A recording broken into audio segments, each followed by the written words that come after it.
Not a generation ago, the thought of any American political party, much less the party of Ronald Reagan, spreading the gospel of Russian propaganda was deemed unthinkable.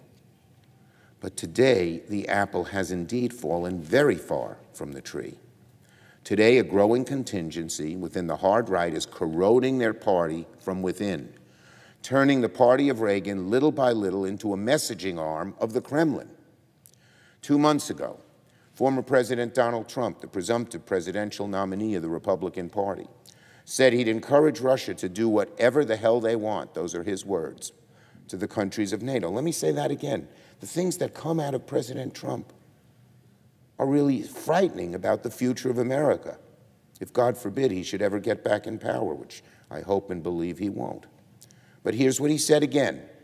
Donald Trump, when he was the presumptive nominee, when 2 months ago, Donald Trump, the presumptive presidential nominee of the Republican Party, said he'd encourage Russia to, quote, do whatever the hell they want, unquote, to countries of NATO.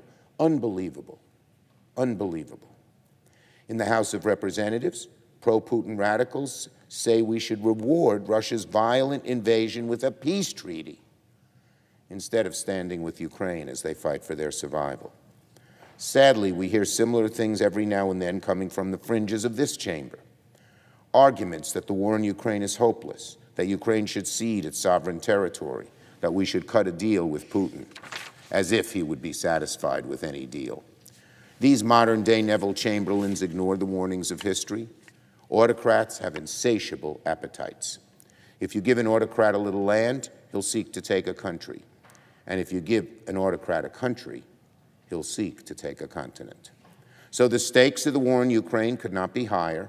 It's not just a war between two nations, but a struggle between two conflict ideals, between democracy and autocracy.